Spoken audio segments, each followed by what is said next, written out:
धर्मवीर बलिदान मास म्हणजे काय आणि तो कशामुळे पाळायचा? औरंग्याने शंभूराजांची हत्या पकडल्या गेलेल्या क्षणापासून दररोज एक एक अवयव तोडत 40 दिवस वेदना देऊन अत्यंत क्रूरपणे केली.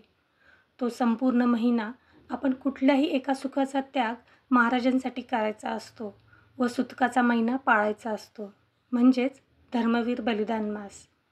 छत्रपती संभाजीराजे हे नाव जरी कानावर पडले तरी अंगात रक्ताचा लावा उसळतो.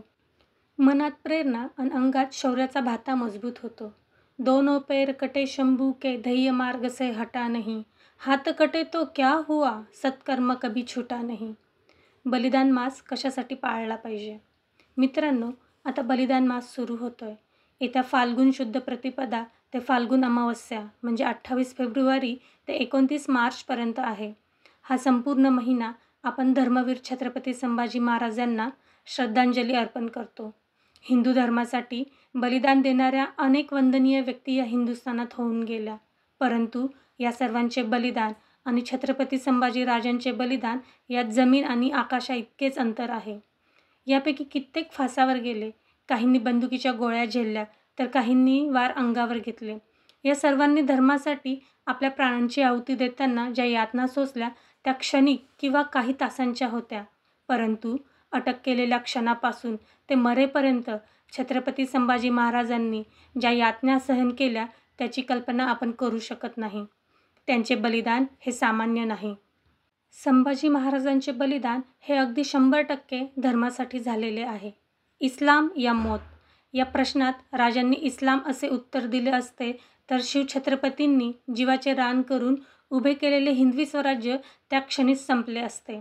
हो, या देशाला जगाच्या पाठीवर हिंदुस्तान म्हणून टिकायचे असेल, जगाचा बाप कोण याचे उत्तर अभिमानाने हिंदुस्तान हे मिरवायचे असेल, तर या जगाच्या पाठीवरील प्रत्येक हिंदूच्या मनातील शिवाजी, संभाजी नावाच्या देव, देश, धर्म टिकवण्याच्या विद्यांचा जागर होणे अत्यावश्यक आहे. शिवछत्रपतींनी मोठ्या कष्टाने उभ्या भारतभर असलेल्या सर्व इस्लामी सत्तांच्या छातडावर पाय देऊन निर्माण केलेले हिंदूंचे एकमेव राज्य हे टिकले, त्याचे कारण धर्मवीर छत्रपती संभाजी महाराजांचे दिव्य बलिदान आहे. त्यांनी बलिदान केले नसते तर हिंदुस्थानातील एकमेव हिंदू सत्ता नामशेष होऊन 350 वर्षाआधीच पाकिस्तान निर्माण झाला असता आणि त्याचा आकार आजच्या पाकिस्तानापेक्षा किमान 30-40 पट जास्त असता. जगाच्या पाठीवर प्रभू श्रीरामचंद्रांचा, भगवान श्रीकृष्णांचा, माऊली तुकोबांचा, समर्थ रामदासांचा, साधू संतांचा, छत्रपती श्री शिवरायांचा भगवा ध्वज कधीच दिसला नसता. आजही जगाच्या पाठीवर आपण हिंदू म्हणून शिल्लक आहोत हे केवळ छत्रपती संभाजी महाराजांच्या बलिदानामुळेच. धर्मवीर छत्रपती संभाजी महाराज बलिदान मास आजही इस्लामी सत्तेच्या रूपात औरंगजेब उभाच आहे. ज्या इच्छा औरंगजेबाच्या होत्या त्याच इच्छा आजही इस्लामी सत्ता बाळगून आहे, पण त्याला सडेतोड उत्तर देणारे संभाजी महाराज हिंदू समाजापाशी नाही आहेत. तेच संभाजी महाराज उभे करण्यासाठी हा बलिदान मास.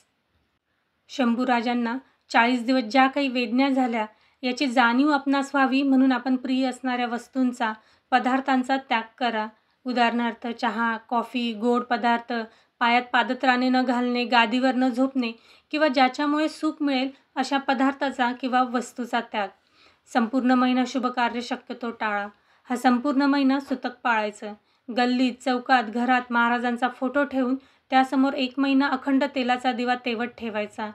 रोज सकाळी उठून घरातील सर्वांनी महाराजांच्या फोटोला 4 फुले वाहून ध्येयमंत्र, प्रेरणामंत्र, संभाजी सूर्यहृदय म्हणून महाराज आज जे काही आहे ते तुमच्यामुळेच आहे. तुमच्या हत्येचा बदला घेण्याची, तुमच्याप्रमाणे जीवन जगण्याची आग, रग, धग आम्हाला पण द्या अशी प्रार्थना करूनच नित्यक्रम सुरू करायचा.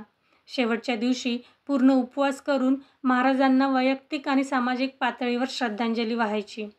एक कळकळीची विनंती करतो की फक्त 1 महिना बलिदान मास पाळून पहा.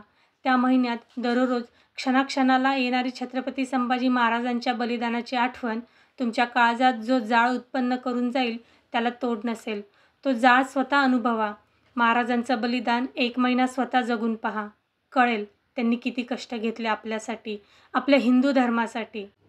फाल्गुन शुद्ध प्रतिपदा ते फाल्गुन अमावस्या 28 फेब्रुवारी ते 29 मार्च 2025. जय शंभूराजे, जय शिवराय.